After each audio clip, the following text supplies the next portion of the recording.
La rubrica Friuli Lavoro è offerta da MAV, Men at Work.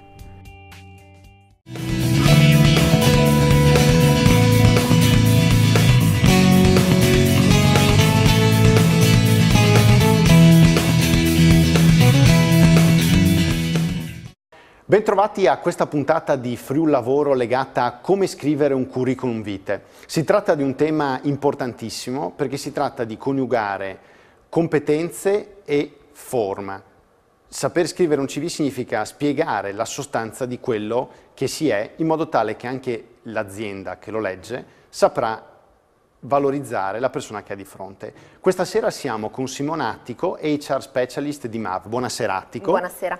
Partiamo subito da una domanda amletica. Europass o non Europass il curriculum vitae, Attico? Ci spieghi? Certamente, come lei ha correttamente detto, il curriculum deve essere lo specchio della nostra professionalità ma anche della nostra personalità. Di conseguenza un modello precompilato come potrebbe essere l'Europass sicuramente è d'aiuto per tutti coloro che magari sono ancora alle prime armi nella stesura di un curriculum, ma è altrettanto importante riuscire a personalizzarlo coerentemente con quella che poi è la professionalità che una persona ha acquisito o l'esperienza professionale alla quale ci si vuole approcciare.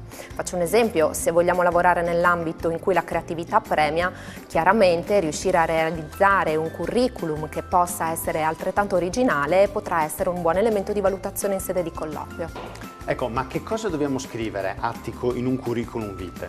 Il curriculum deve essere assolutamente preciso, sintetico e curato, deve contenere tutte le informazioni che riguardano la persona, quelle di contatto della persona chiaramente, i titoli di studio che devono essere elencati in ordine cronologico a partire dall'esperienza di studi più recente, e deve essere anche espressiva delle votazioni raggiunte, perché servono al recruiter per poter comprendere la capacità della persona di saper raggiungere gli obiettivi di studio, e poi se sono valutazioni eccellenti perché non comunicarle.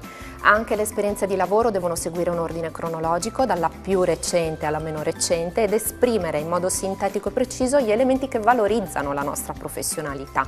Tutte le altre informazioni relative alla capacità di utilizzare degli strumenti informatici, dei programmi specifici o la conoscenza e le competenze linguistiche vanno espresse, ma sempre tenendo conto di quella che è la professionalità o l'esperienza di lavoro per la quale noi ci stiamo presentando. Ecco, che cosa dobbiamo evitare di scrivere nel curriculum vitae? Evitiamo di scrivere elementi autoreferenziali, lasciamo che siano i valutatori a scoprire quelle che sono le nostre potenzialità ed evidenziarle. Evitiamo poi di fare un curriculum un poco curato anche dal punto di vista della grammatica, del lessico. Spesso si vedono dei veri e propri orrori, oltre che degli errori grammaticali, quindi questo non è sempre un bel biglietto da visita. Cosa non deve mancare in un curriculum vitae? In particolar modo, le soft skill ci devono essere oppure no?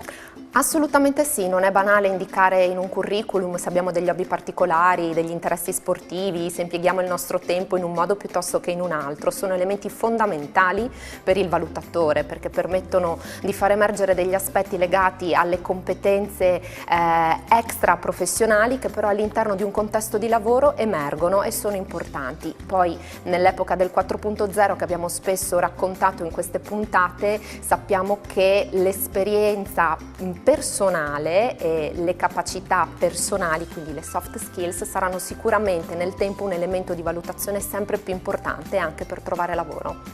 Ringrazio Simona Attico per le importanti informazioni che ha dato su come scrivere un curriculum vitae. Come sempre c'è anche la mia email nel caso vorreste fare altre domande legate a questa importante task per potersi candidare rispetto ad un'azienda. Ci vediamo il prossimo mercoledì con un'altra puntata di Friuli Lavoro e grazie ancora a Simona Attico. Grazie a voi, buonasera. Grazie.